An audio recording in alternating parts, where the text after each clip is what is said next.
મિત્રો ત્રીજું ચેપ્ટર ને ચોથું ચેપ્ટર નિર્ણાયક અને શ્રેણિકના ગુજકેટ 2018 અને 2019 જે પ્રશ્ન પૂછાયેલા તે સોલ્વ કરવાની શરૂઆત કરીએ.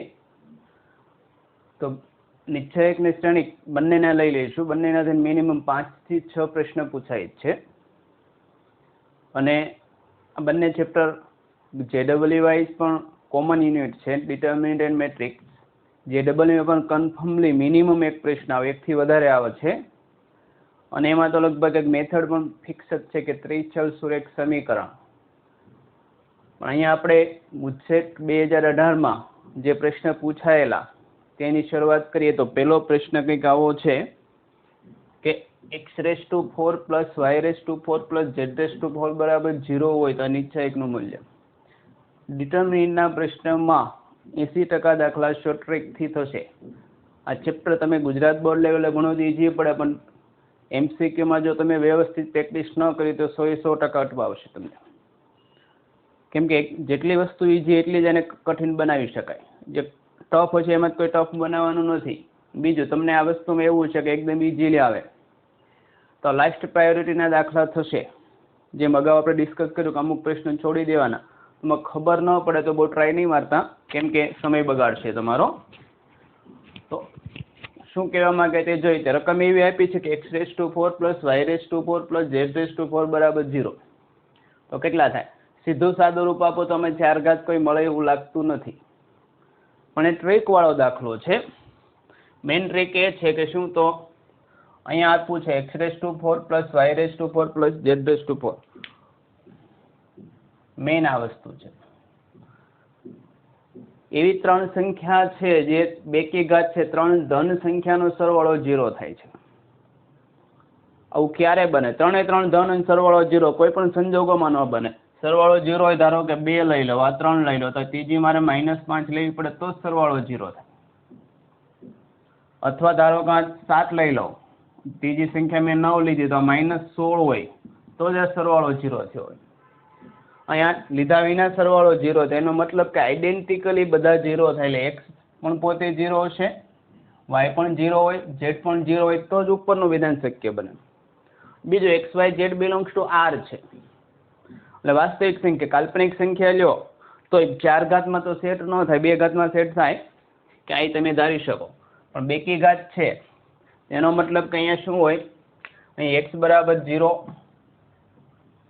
y બરાબર 0, z બરાબર 0 જ હોય. આખા દાખલાની ઈંટા હતી. જો તમે આનું સાદું રૂપ આપીને આગળ વધવા ગયા હોય તો પૂરું. માટે આપણો ડિટર્મિનન્ટ શું થશે? તો 1, આ નીચે તો 2 0 0 0 1 0 0 0 1. આ તો કેટલા થાય? 1. સિમ્પલી આ 1 સાથે 1, એટલે આન્સર કેવો થશે? એ. બીજો એક સેટ પણ થશે નહીં. x બરાબર y બરાબર 0 મૂકો તો 3 થાય, 2 થાય, 0 ના 1, એટલે આન્સર કોણ થશે? 1. એટલે દર વખતે દાખલો ટફ જ હોય એવું કોઈ જરૂરી નથી. જેટલી ટફ રકમ એટલો દાખલો ઘણી વખત શોર્ટ ટ્રિકમાં ઈઝી થતો હોય છે. બીજો લઈએ 10 factorial, 11 factorial, 12 factorial. 11 factorial, 12 factorial, 13 factorial, 12 factorial, 13 factorial, 14 factorial. જવાબ કેવો આવી શકે? પેલા આને થિયરિકલ રકમ પ્રમાણે કરી, પછી આનો ફેક્ટોરિયલ માટેનું ખૂબ સરસ સૂત્ર છે, ઉપયોગી થશે, એ પણ પછી લઈએ.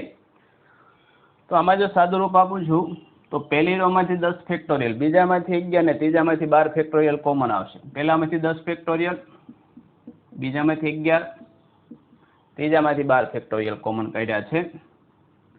તો 10 ફેક્ટોરિયલ કોમન કાઢ્યા તો 11 ફેક્ટોરિયલ એટલે ખરેખર શું થાય? 11 × 10 ફેક્ટોરિયલ લખી શકો. 10 ફેક્ટોરિયલ કાઢ્યા એટલે વધ્યા 11. એ રીતે 12 ફેક્ટોરિયલ માંથી 12 × 11 × 10 ફેક્ટોરિયલ કાઢ્યા તો 10 ફેક્ટોરિયલ કાઢી નાખો તો 12 × 11 વધે. 12 × 11 120 ને 12 એટલે 132. આ કેટલા વધે? 132. અહીંથી 11 ફેક્ટોરિયલ એટલે આ તો એક જ થશે. આ 12 ફેક્ટોરિયલ, 11 ફેક્ટોરિયલ કાઢ્યા એટલે 12. અહીંયા કેટલા વધે? 13 × 12 વધે. સિમ્પલી ખબર પડે કે 11 તો નીકળી ગયેલા, તો 130 ને 13 દુ 26 એટલે 156. એ રીતે છેલ્લે અહીંથી 12 ફેક્ટોરિયલ કોમન કાઢ્યા તો 1, 13 આ 14 ગુણ્યા 13 વધે 182 તો આ થશે 10 ફેક્ટોરિયલ ગુણ્યા 11 ફેક્ટોરિયલ. આનું વિસ્તરણ કરીએ. વિસ્તરણ કરતા પહેલા સાદું રૂપ આપી દઉં કે બીજી રો માંથી પહેલી રો બાદ કરીશું અને ત્રીજી રો માંથી બીજી રો બાદ કરીએ. જે ઓપરેશન કરવાના તે લઈ કે R2 માંથી શું કરવાના છે, R2 માઇનસ R1. આ પરીક્ષામાં કોઈ જગ્યાએ લખવાની જરૂર નથી કેમ કે આ તો MCQ આવશે. R3 માં R3 માઇનસ, તો ત્યારે તમે સમજો એટલા માટે ખબર પડે, મૌખિક સ્ટેપ હોય છે. તો 1 11 આમાંથી આ બાદ કર્યું તો 0, 12 માઇનસ 11 1, 156 માઇનસ 132 એટલે કેટલા થશે 24, 1 માઇનસ 1 0, 13 માઇનસ 11 182 માઇનસ 156 એટલે કેટલા થશે 26. તો આ પદ તો એ જ રહી. ગુણાકારમાં કેટલા આવશે, એક સાથે જ થાય તો 26 માઇનસ 24 થયા કેમ કે બાકીનું બધું 0 થશે. આ 0 થાય ને આ 0 પહેલી કોલમથી કરું તો આ પદ તો એ જ ગુણ્યા 2. તો કયો જવાબ થાય +2. 10 ફેક્ટોરિયલ 11 ફેક્ટોરિયલ 12 ફેક્ટોરિયલ. આની માટે જનરલ એક સ્ટાન્ડર્ડ ફોર્મ્યુલા છે, પણ નોટ ડાઉન કરી લઈએ તો સરળ પડે, તો ડાયરેક્ટ કરી શકો. કે ફોર્મ્યુલા કંઈક એ ટાઈપની છે, એ જગ્યા છે તો લખીએ આપણે કે જો n factorial n plus 1 factorial n plus 2 factorial હોય. અહીંયા n plus 1 factorial n plus 2 factorial n plus 3 factorial હોય. અહીંયા n plus 2 factorial n plus 3 factorial n plus 4 factorial હોય. આવું હોય એટલે આ સિમેટ્રિક મેટ્રિક્સ છે, બંને રો કે કોલમ વાઇઝ સરખું થાય. આનો જવાબ 2 ટાઈમ નાનામાં નાના જે ફેક્ટોરિયલથી શરૂઆત થઈ હોય તે આવે n ફેક્ટોરિયલ ગુણ્યા n પ્લસ 1 ફેક્ટોરિયલ ગુણ્યા ક્રમિક ફેક્ટોરિયલ હોવા જોઈએ. આ ખૂબ ઉપયોગી શોર્ટ ટ્રીક છે, નોટ ડાઉન કરી લેજો, મેમરાઇઝ પણ કરી લેજો. આવી શકે. બીજી એક એન્ટી આવી તો 2019માં આવો પૂછાયેલો, આપણે આગળ જોઈએ ત્યારે થશે. 18 ને 19માં પૂછાયેલો, 20માં પણ આવી શકે, એવું કંઈ નથી. કન્સેપ્ટ બહુ ઇઝી છે, આ તમને ખબર સિમ્પલી 10 11 10 ફેક્ટોરિયલ 11 ફેક્ટોરિયલ 12 ફેક્ટોરિયલ આ બે તો થિયરિકલ આવે ને આવે છે, તો કંઈ ગણતરી કરવાની જરૂર નથી. એટલે ઘણી વખત સ્ટાન્ડર્ડ શોર્ટ ટ્રીકના પ્રશ્નો પણ આવી જતા હોય છે. તો S equal to P plus Q plus R, તો આ ડિટર્મિનન્ટ છે એની વેલ્યુ કેટલી થાય S માં મેળવવાની છે. બે રીતે દાખલો થાય, એક તો સબસ્ટિટ્યુશનથી થશે. હું બે રીતે ગણાવીશ તમને કે સબસ્ટિટ્યુશન એટલે કે જો આ PQR ની કિંમત આધારિત જવાબ નથી. PQR ની તમને ઈચ્છા થાય એવી કિંમત ધારી શકો. PQR કિંમત આધારિત S આવશે. હિન્ટ યાદ રાખવાની કે S બરાબર 1 ન થવો જોઈએ, નહીં તરફ પહેલો ઓપ્શન ને બીજો ઓપ્શન સરખો થઈ જાય. એટલે PQR એવા ધારવાના કે S ની કિંમત 1 કરતાં અલગ થાય. આપણે થિયરિકલ પણ લઈશું અને પછી સબસ્ટિટ્યુશન અને નિશ્ચયકના દાખલા તો 80 થી 90% દાખલામાં ધારીને થશે. તો અહીં પહેલાં સબસ્ટિટ્યુશનથી લઈએ તો આ ડિટર્મિનન્ટ D કહીએ તો D ઇક્વલ ટુ આપણી પાસે જો P plus Q plus R છે, તો પહેલા કોલમમાં બીજો ને ત્રીજો કોલમ ઉમેરી તો S વત્તા P plus Q plus R થશે. તો આપણે જે વસ્તુ કરીએ છીએ તે પહેલા કોલમમાં બીજો ત્રીજો ઉમેર્યું તો P plus Q plus R plus S થશે. અહીં PQ અને R આવશે એટલે P plus Q plus R plus S. અહીંયા પણ P plus Q plus R plus S. આ P S plus P P Q Q S plus Q. એ શું જાદુ કર્યો હતો? જે જાદુ કર્યો તેનું નામ લખું તો C1 માં શું કર્યું છે? C1 પ્લસ C2 ત્રણે કોલમને ભેગા કરી દીધા.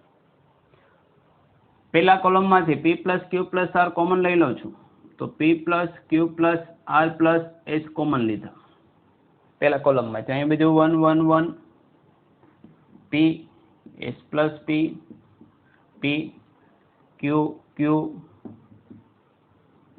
શું કર્યું તો પહેલા કોલમ જે હતો એમાંથી આ કોમન લીધું. હવે ખબર છે પી પ્લસ ક્યુ પ્લસ આર બરાબર શું મૂકી શકાય? એસ. તો એસ પ્લસ એસ. અહીંયા બીજી રો માંથી પહેલી ને ત્રીજી માંથી બીજી બાદ કરું તો પહેલી રો એમનેમ રહેશે. શું કરીએ તો R2 માંથી R1 બાદ કરીએ છીએ, R2 માઇનસ R1. બીજું શું કરીએ છીએ R3 માંથી R2 બાદ કરીએ તો R3 માં જે ઓપરેશન કર્યું તે R3 માઇનસ R2. 1 માઇનસ 1 0, આ વચ્ચે S, આ 0, 1 minus 1 0, minus S plus S. તો S પ્લસ S 2S. સાદુરૂપ 1 સાથે એક્સપાન્શન કરું તો 1 સાથે કોણ આવશે? S square minus 0. આ બે તો કેવા આવશે? 0. આન્સર કોણ થઈ ગયો? 2S ક્યુ. હવે બીજી રીતે દાખલો કરવો હોય તો સબસ્ટિટ્યુશન થી કઈ રીતે થશે? તો PQR ની કિંમત ધારી લઈએ. ધારો કે P બરાબર 1, Q બરાબર 2, R બરાબર 3. તો S કેટલા થશે? 6 થઈ ગયા. કેમ કે PQR આધારિત S છે તો આપણો ડિટરમિનન્ટ D કેવો થઈ ગયો? બધી કિંમત મૂકો તો S વત્તા R, S વત્તા R, 3 ને 6 9, R એટલે કે 3, R એટલે કે 3, P એટલે કે 1, S વત્તા P 7, P 1, Q એટલે કે 2, S વત્તા Q, S વત્તા Q એટલે 8. સીધું એક્સપાન્શન કરીએ 9 સાથે, 7 8 56 માઇનસ 2 54, માઇનસ 1 R1 એ કોલમ 8 તેરી 24 માઇનસ 6 એટલે 18, પ્લસ 2 3 માઇનસ 21 એટલે માઇનસ 18. તો 54 ગુણ્યાના 9 ચોક 36 નો ઝઘડો બધે એવી 3 9 5 45 ને 3 48 86 માઇનસ 18 એટલે કેટલા થશે? તો 486 થઈ ગયા. એમાંથી 18 તેરી 54 બાદ કરવાના 2, કેટલા વધે? 432. હવે જોવાનું કોનામાં છે? S cube. S cube S square કેટલા થશે? 36 થાય છે. S cube 216. તો S સ્ક્વેર S ક્યુબ તો નથી. 2S ક્યુબ 216 ગુણ્યા 2 432. એક જવાબ સેટ થાય. 2S સ્ક્વેર પણ થતો નથી અને 3S ક્યુબ ઓટોમેટિક. આ જવાબ કોણ થશે? 2 ગુણ્યા 216 થઈ ગયા. એટલે આ કેટલા છે? ખરેખર 2S ક્યુબ. થિયરિકલ આઈડિયા ન આવે તો ન્યુમેરિકલ ખાસ કરીને નિશ્ચયકમાં ટ્રાય કરવાની. 90% જેવા દાખલા ગેરેન્ટેડ થતા હોય છે કે થિયરિકલ જોવું પડતું નથી. આ થિયરિકલ દાખલો થઈ ગયો પણ એની સામે સબસ્ટિટ્યુશન, મેથડ ઓફ સબસ્ટિટ્યુશન ખૂબ પાવરફુલ છે. પણ એની કન્ડિશન છે. ધારો કે તમે એવો ધારી લીધો, તમને એમ થાય કે ઈજી ધારી લો. ધારો કે P બરાબર 0 લઈ લો છો, Q બરાબર 2 લઈ લો અને R બરાબર -1 લઈ લો તો થાય દાખલો, પણ જવાબ આવે. પણ જવાબમાં અટવાવ. જો P plus Q plus R થાય 1 તો S બરાબર 1 થઈ ગયું. તો આ જવાબ પણ S 1 ક્યુબ 2 થાય, 1 સ્ક્વેર પણ 2 થાય. 2 ઓપ્શન આવ્યા. ફરી વખત દાખલો ગણવો પડે. એટલે ધારણા એવી કરવાની કે ઓપ્શન સરખા ન થવા જોઈએ. એટલે કે ધારણા લોજિકલી કરવી પડે. જે પૂછાયેલો તે A બરાબર 1 1 1 0 1 તો B બરાબર ખાલી જગ્યા તો AB બરાબર BA. ટેક્સ્ટ બુકની બેઠી રકમ છે, બેઠો MCQ છે તો પણ ગણતરી કરીએ કઈ રીતે થાય. બીજું આપ્યું છે B not equal to Y. B બરાબર આવે તો ઓલવેઝ ટ્રુ થાય. તો B ધારો કે ધારીએ છે કે ધારો કે B XY ZW છે.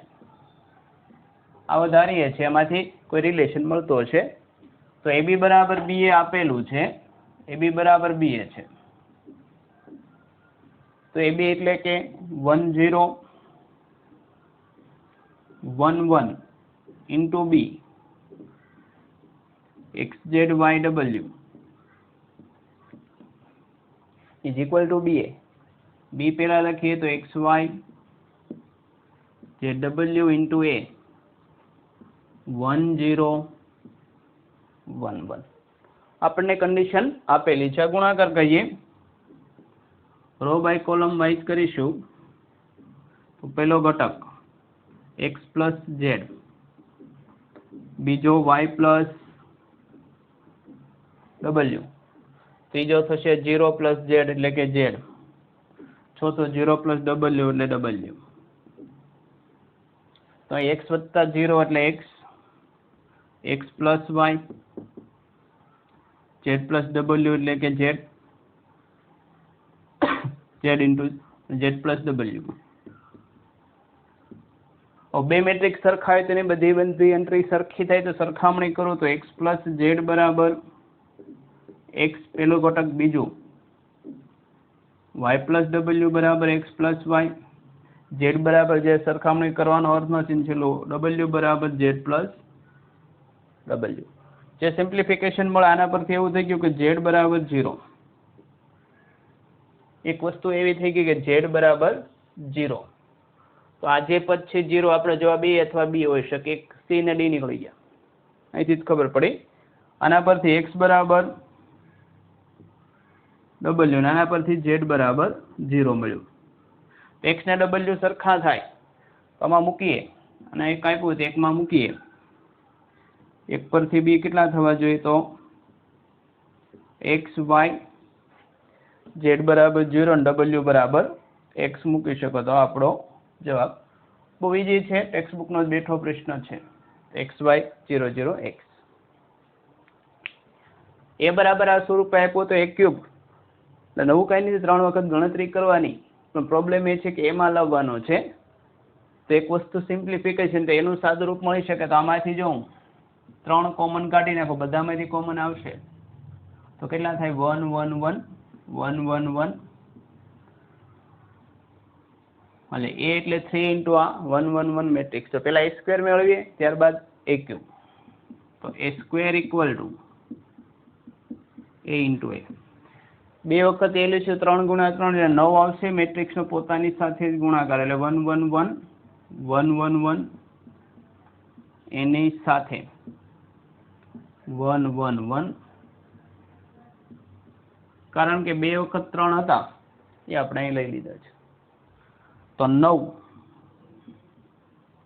ગુણાકાર કરીએ, 1 ઇન્ટુ 1 1 પ્લસ 1 ઇન્ટુ 1 1, 1 ઇન્ટુ 1 એટલે 1, એટલે 3 થશે. બધા એલિમેન્ટ 3 જ થશે. જો